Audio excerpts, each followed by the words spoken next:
Hello, and welcome to another episode of my simple little podcast about IEPs. I'm Lisa Lightner, and this is Don't IEP Alone podcast.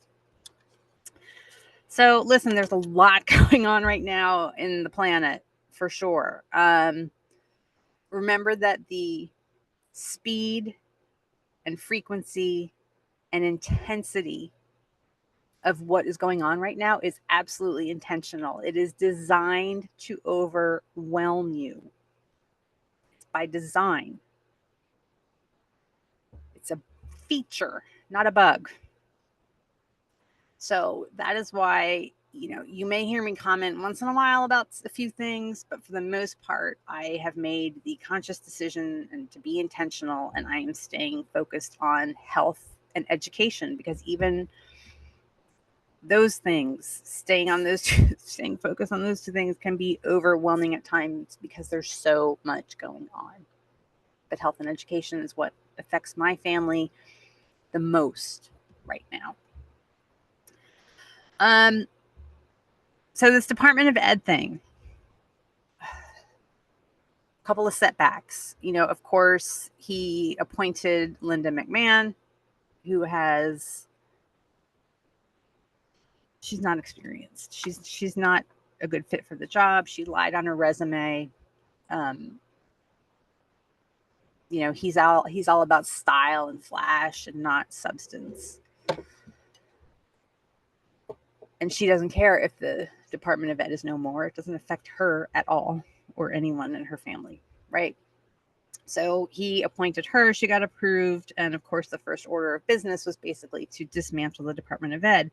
And then states sued, lots of people sued, and we've had a setback with the Supreme Court, which, I'll be honest, I haven't read all of it yet because, again, the amount of information coming at us right now is overwhelming. Because I know some of the other terminations that took place earlier this year went to the Supreme Court, and the Supreme Court said, no, you can't do that. You have to bring these people back. For whatever reason, the Supreme Court said that these firings could stand. And we're talking about, I think, 1,400 or 1,500 people that, got fired. And again, the Supreme Court said, yep, that's okay. He can do that. I don't know the details. So those folks are not coming back. And I think it's important to know, if you didn't know this already, that a huge chunk of who was terminated was the people who run the Office of Civil Rights. It's the attorneys who investigate the violations and things like that. So those people are not coming back anytime soon. I guess we can hope in 2026 or 2028. That's another podcast for another day. So please, please, please, if you're upset with what's going on right now, please don't wait till 2026 to do something about it. It needs to be a sustained effort. Every day you should be doing something to push back. Anyway, so those people are not coming back. The other piece of this is, and this has been going on now for about 6 months, is this whole thing about returning education to the states. And I know I've ranted about this on podcasts before, because didn't hear that episode or 2 or 3. We have the GEPA, which is the General Education Provisions Act, which was a law that happened in 1974, more than 50 years ago. And what that law says is that the federal government cannot implement curriculum. That it basically is leave education up to the states. That's what the GEPA of 1974 is. So this whole concept of return education to the states is just nonsense, because it's always been that way. And that is why, if you follow my Facebook page and things like that, and you know that I reach a national audience, you see a huge discrepancy in, like, some people have to do this and some people have 5 days, and for ESY we do this, and that's why it varies so much, because education has always been left up to the states to implement. Where was I going with this? Okay, so I'm just reminding you of that. Education has always been left up to the states. We are losing critical protections. So if I had to advise my clients, and I am advising my clients and friends to do these 5 things while this all is going on. First of all, you need to engage and learn what your state's regulations are as compared to IDEA. If they're going to leave education up to the states, then you better know what your state calls for. Okay. And, all the things that go along with it. What does your state education code say about special education? What are your grievance options, complaint options, things like that at the state level? Our battles have always been at the state and local level anyway. But anyway. The other thing is that I would work on building relationships with your school team, your IEP team, your child's medical team, if they have a wraparound behavioral health team of any kind. Collaborations and partnerships, we're all in this together. So try to approach it from a less adversarial standpoint or a less contentious standpoint, not going into it expecting conflict, and try to really focus on building relationships and being a lot more collaborative going forward. The other thing I would do is I have a mini course, I think it's $7 or $10, something like that, on IEP progress monitoring. You're going to have to really stay on top of progress monitoring, understanding exactly where your child is, where they're headed, at what pace they're headed in that direction. Are they working toward their goals at a meaningful pace? Do they have the supports, and so on and so on? And understanding how to use that process to keep your child on track. Okay. The other thing is, the fourth thing is, maybe I don't have 5, maybe I only have 4. Connections with parents in your local community. I, of course, have my online village, which is village.adayinourshoes.com. You can ask questions there, vent, share ideas, whatever, on a national level. And online friends are fantastic. I've had online friends now for many years, like many of us have. But also make those connections in your local community.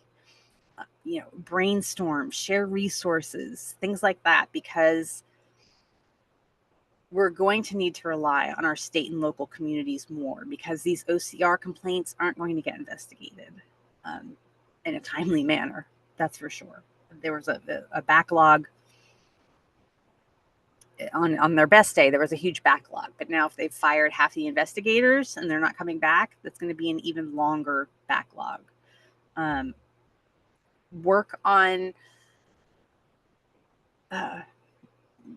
they call them SEPTAs, the special ed PTA groups. Maybe form one, maybe form an informal one. It doesn't even necessarily have to be a formal one. If you think that the school's going to be threatened by it and all that, start with informal.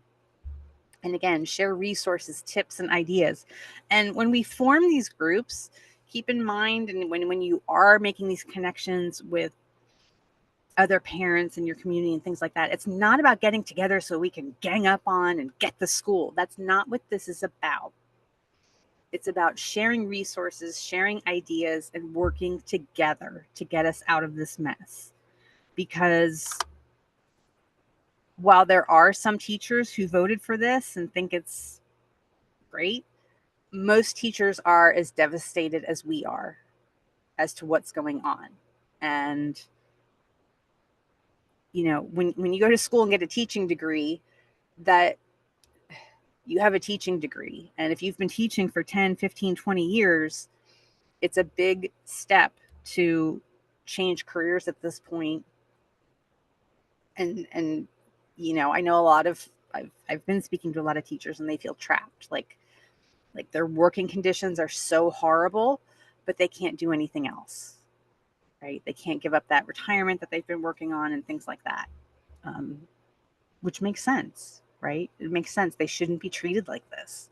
So again, when you are creating these groups and these connections, it's not about getting, strength in numbers and fighting back and all that.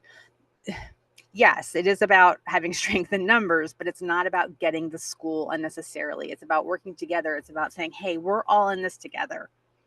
We're not receiving money and this and this and this. What can we do to make this work for our kids?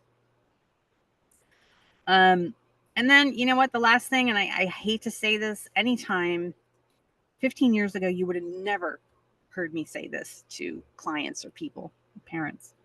That is, look at private services. Look at what you can do on your own. Grants, scholarships, payment plans, whatever it is, for insurance programs, for that extra bit of OT, that extra bit of speech therapy, a reading program, things like that. Think about what you can fund yourself. If you can lean on parents and grandparents. Some people have that proverbial rich uncle. I don't, but some people might. You just never know. Be creative and really think about, okay, what can I do to make this happen? I do know of many parents I've met personally, I want to say at least 5 or 6 over the years, who put themselves through Barton training so they could give Barton reading to their kids. It's not ideal. I'm not saying that's an ideal solution, but it worked and their kids can read now, right? So again, it's this out of the box thinking, how am I going to make this work? Can I collaborate with 3 other families in my district and come up with an agreement where one of you takes Barton, or and teaches the others, things like that. Our state, remember, our special education battles have always been at the local and state level. You never really fought your federal government for IEPs. That was just the layer of protection, and that layer of protection is very important. But learn what your state is offering, keep up with your kids' progress, and build those relationships and connections. Listen, I'm over 12 minutes here. Visit adayinourshoes.com, don'tiePalone.com. Definitely consider my training this fall when registration opens up in a couple of weeks, because advocacy is more important than ever. And most parents don't advocate. They speak up at a meeting and send an email or 2, and that's about it. So it becomes a numbers game, and those who are educated and experienced in knowing how to advocate, having a plan, those are the parents and the kids who are going to come out ahead. Okay, so listen, enjoy the rest of your day, and please tune in next time.